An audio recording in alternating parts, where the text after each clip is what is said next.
ஸ்ரீ சங்கரா TV நேயர்களுக்கு நமஸ்காரம். இந்த இனிய காலை பொழுதிலே உங்கள் அனைவரையும் சுபதினம் நிகழ்ச்சியில் சந்திப்பதில் மிக்க மகிழ்ச்சி. இன்று 16/4/2024 இந்த நாள் எப்படிங்கிறத பார்க்கலாம் வாங்கோ. இன்றைய தினம் குரோதி வருடம் சித்திரை மாதம் 3ஆம் தேதி செவ்வாய்க்கிழமை. திதி பார்த்தோம்னா வளர்பிறை அஷ்டமி திதி மதியம் 1:24 வரைக்கும் இருக்கு. அதனை தொடர்ந்து வளர்பிறை நவமி திதியானது வந்து விடுகிறது. இன்னைக்கு நட்சத்திரம் பார்த்தோம்னா பூசம் நட்சத்திரம். நாளைய தினம் அதிகாலை 5:14 வரைக்கும் இருக்கிறது. அதனை தொடர்ந்து ஆயில்யம் நட்சத்திரம் என்பதும் வந்து விடுகிறது.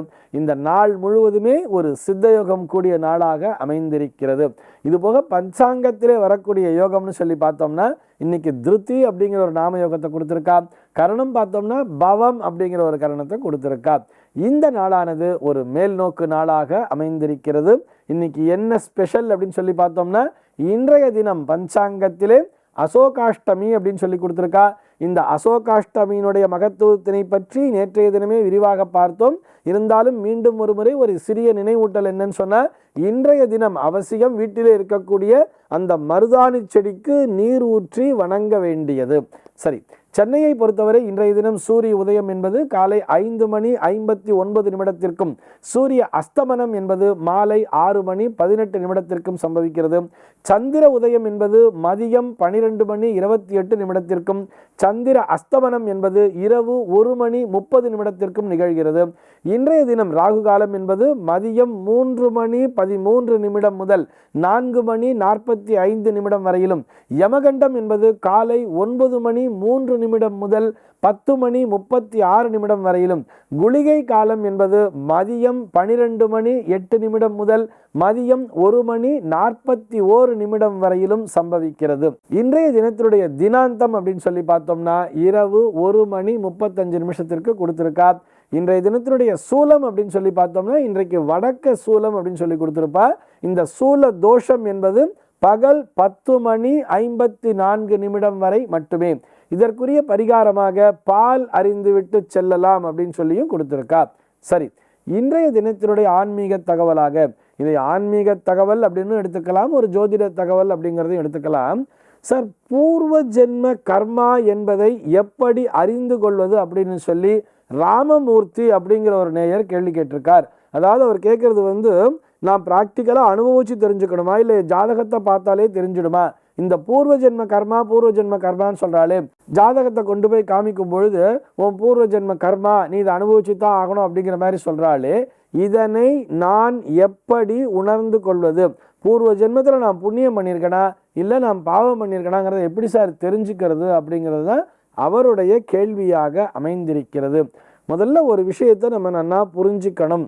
அதாவது இந்த பூர்வ ஜென்ம கர்மா அது ஒரு பக்கம் இருக்கட்டும், நம்ம ஒரு மானிட பிறவி அப்படிங்கிறத எடுத்திருக்கோம் இல்லையா? இந்த மானிட பிறவி என்பதே எவர் ஒருவர் புண்ணியத்தை அதிகமாக செய்திருக்கிறார்களோ, அதாவது போன ஜென்மத்திலே எவர் ஒருவர் பூர்வ ஜென்மத்திலே புண்ணியம் அதிகமாக செய்திருக்கிறார்களோ அவர்களுக்குத்தான் இந்த மானிட பிறவி என்பதே கிடைக்கும். இதனை நாம் நன்றாக உணர்ந்து கொள்ள வேண்டும். இதைத்தான் அவ்வை பிராட்டி எப்படி நமக்கு சொல்லியிருப்பான்னு பார்த்தோம்னா, அரிது அரிது மானிடராய் பிறத்தல் அரிது அப்படின்னு சொல்லிட்டா இல்லையா? அரிது அரிது மானிடராய் பிறத்தல் அரிதுன்னு வரும்பொழுதே ஒரு மனுஷ ஜென்மா அப்படிங்கிறத எடுத்திருக்கும் பொழுது இந்த ஜென்மாவிலே நம்ம என்ன பண்ணணும்னு சொன்னா, நம்மால் முடிந்தவரை புண்ணிய செயல்களையே செய்து கொண்டிருக்க வேண்டும். அவ்வாறு செய்யாதவன் தான் என்ன பண்றான்னு பார்த்தோம்னா அடுத்த ஜென்மாவிலே ஒரு மிருகமாக பிறக்கிறான்னு சொல்றா. என் படாத பாடுபடுறேன்ப்பா, நாய் படாத பாடுபடுறேன் அப்படிங்கிற மாதிரி சொல்றா இல்லையா? என் ஜென்மம் இது மாதிரி நாய் ஜென்மமா போயிடுச்சு, இல்லை ஒரு மாடு மாதிரி நான் உழைக்கிறேன் அப்படிங்கிற மாதிரிலாம் சொல்லிட்டு இருக்கா இல்லையா?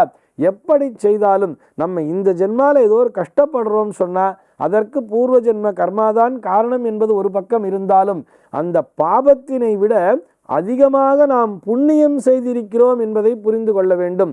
அந்த செய்த புண்ணியத்தின் காரணமாகத்தான் இந்த ஜென்மாவிலே நாம் மானிட பிறவி என்பதை எடுத்திருக்கிறோம். இருந்தாலும் கொஞ்சம் கொஞ்சம் ஏதோ ஒரு பாவங்கிறத பண்ணியிருப்போம் இல்லையா? அதற்குரிய கஷ்டத்தையும் இப்போ அனுபவிச்சுட்டு இருக்கோம். இதுக்குத்தான் நம்முடைய சாஸ்திரம் எப்படி சொல்றதுன்னு பார்த்தோம்னா, பூர்வ ஜென்ம கிருதம் பாபம் வியாதி ரூபேன பீட்டதேன்னு சொல்றது. இந்த ஜென்மாவிலே நமக்கு வரக்கூடிய வியாதிகளுக்கு காரணமே பூர்வ ஜென்மத்திலே நாம் செய்த பாபம்தான் என்பதை புரிந்து கொள்ள வேண்டும். அதற்குரிய பலனைத்தான் நாம் இந்த ஜென்மாவிலே வியாதியாக அனுபவித்து கொண்டிருக்கிறோம்.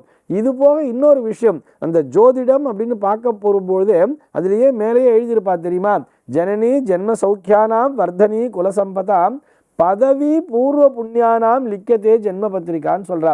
பதவி பூர்வ புண்ணியானாம்னு சொன்னா, பதவின்னு சொன்னா நம் வகிக்கின்ற பதவின்னு அர்த்தம் இல்லை, நம்முடைய அந்த லிவிங் ஸ்டைல், நம்ம இந்த ஜென்மாவிலே என்னென்ன விஷயங்களை அனுபவிக்கிறோமோ அது இன்பமாக இருந்தாலும் சரி அல்லது துன்பமாக இருந்தாலும் சரி, இதற்கு அடிப்படை காரணம் நீ போன ஜென்மாவிலே செய்த விஷயங்கள் தான் அப்படிங்கிற மாதிரி சொல்றது.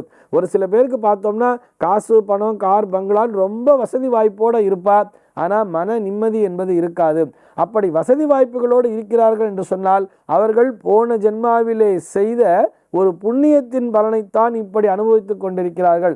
அதே நேரத்தில் அங்கே மன நிம்மதி இல்லைன்னு சொன்னால் அந்த ஜென்மாலேயே யாருடைய மனசையோ அவள் டிஸ்டர்ப் பண்ணியிருப்பா, இருந்தாலும் அதை விட அதிகமாக புண்ணிய காரியங்களை செய்ததால் அவர்களுக்கு இந்த ஜென்மாவிலே ஒரு நல்ல வசதி வாய்ப்புடன் கூடிய வாழ்க்கை என்பது அமைந்திருக்கும். அப்படி இருப்பவர்கள் என்ன செய்யணும்னு சொன்னால், இந்த ஜென்மாவிலும் மேலும் மேலும் புண்ணிய காரியங்களை செய்து நாம் அறிந்தும் அறியாமலும் செய்த அந்த பாபங்களினுடைய வீரியத்தை குறைத்து கொள்ள வேண்டும். இதைத்தானே புனரபி ஜனனம் புனரபி மரணம்ங்கிற வார்த்தையும் சொல்லியிருப்பா தெரியுமா. ஒவ்வொரு ஜென்மாக்குமே மீண்டும் மீண்டும் அந்த ஜென்மாவானது இறக்கிறது மீண்டும் பிறக்கிறது அப்படின்னு சொல்றா.